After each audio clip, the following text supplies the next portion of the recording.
Welcome to Highway Herald, your roadmap to the latest in auto. Today, we're diving into the world of electric vehicles. The landscape of the EV market is changing, and not necessarily for the better. Automakers are pushing dealers to sell EVs, even as the market shows signs of slowing. This push, coupled with the demand for substantial investments in EV eligibility programs, has experts predicting a rocky road ahead for many dealers. Here are 7 reasons why we agree.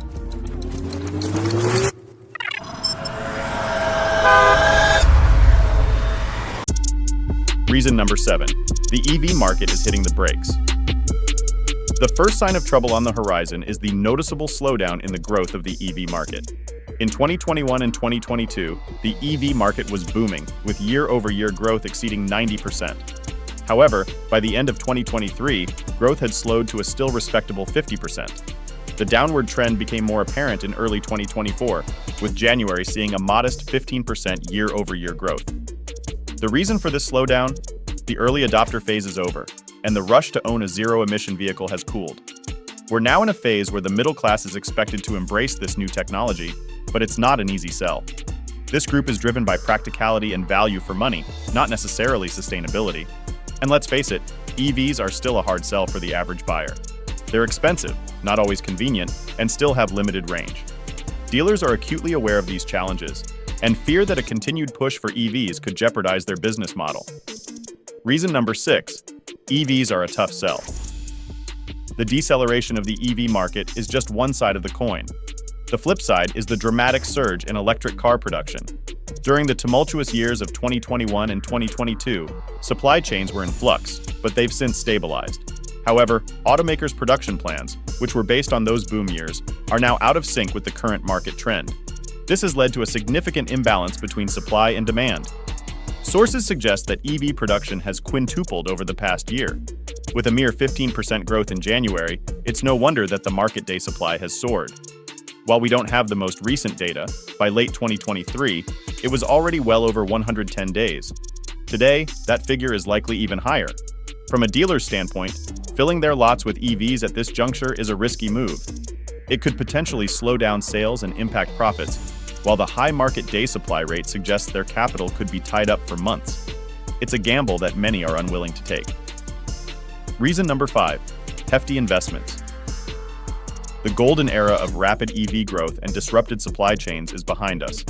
We're now in a more stable phase, but it's not all smooth sailing. Dealers are grappling with selling electric cars, with order cancellations becoming the norm, and supplies taking months to deplete. Simultaneously, automakers are pressuring dealers to not only sell EVs, but also invest heavily in new programs to qualify them to sell electric cars. These programs demand significant investments, from building charging stations to staff training. In some instances, Ford has even mandated its dealers to keep their fences open round the clock for charger accessibility. This comprehensive eligibility program could cost each dealer between $500,000 and $1.2 million, depending on the chosen program. GM is following suit, pushing Buick dealers to invest around $400,000, leading nearly half of them to opt for a buyout. We'll delve deeper into this shortly. Reason number 4. The North Carolina rebellion. It goes without saying that dealers are more than just unhappy about being compelled to make such substantial investments. In fact, we've seen what can only be described as a rebellion among some dealers. Specifically, 46 dealers from North Carolina filed a petition against the Model E certified program, which requires dealers to make the aforementioned investments. The petition highlights several problematic aspects of the program, arguing that they represent an excessive intrusion by Ford into dealer operations. The petition states, through the EV program, Ford seeks to coerce dealers into expending huge sums of money unnecessarily in order to continue selling vehicles they are already authorized to sell. Ford's EV program will serve to reduce the number of Ford dealers in North Carolina and further restrict consumer access to electric vehicles, particularly those citizens residing in parts of North Carolina outside of the largest cities. Before we delve deeper, we'd appreciate it if you could subscribe to Highway Herald. Your support fuels our passion to create more content like this. Now let's explore reason number 3, Buick dealers opting for buyouts. The situation is equally challenging for GM dealers, particularly those selling Buick vehicles. GM has been presenting these dealerships with a sort of ultimatum: invest heavily or accept a buyout. This is part of GM's electrification strategy, with Buick planning to transition to an all-electric car maker by 2030. Dealers are understandably hesitant about this plan, especially given the recent slowdown in market growth. Adding to the confusion is the fact that Buick currently doesn't offer a single electric car. Despite this, the outcome was somewhat predictable. Buick began last year with 1,958 dealers nationwide. By the end of 2023, that number had dropped by nearly half to around 1,000 dealerships. The buyout option remains on the table, and we may see further reductions in the future. According to officials, there's no cause for alarm, and the dealer network is still adequate. Most of the dealers who opted for a buyout were smaller-scale dealers, contributing to around 20% of total brand sales. Reason number 2, Ford dealers backing out of the electric program. Last year, Ford launched its Model E program. Initially, CEO Jim Farley announced agreements with 1,920 of the 3,000 Ford dealers across the nation. The Blue Oval Company presented them with a choice: upgrade their facilities and support the EV transition, or miss out on selling EVs. They offered 2 programs: the Premium Certified Elite and the more affordable Certified. Out of the 1,920 dealers, 1,659 initially chose the Elite level, while 261 opted for the Certified program.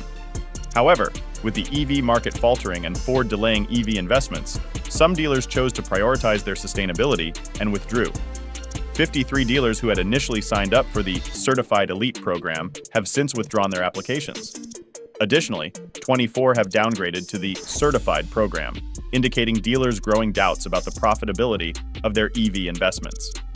To prevent further withdrawals, Ford has relaxed some requirements, such as selling a minimum of 25 EVs a year and providing 24/7 public access to their chargers.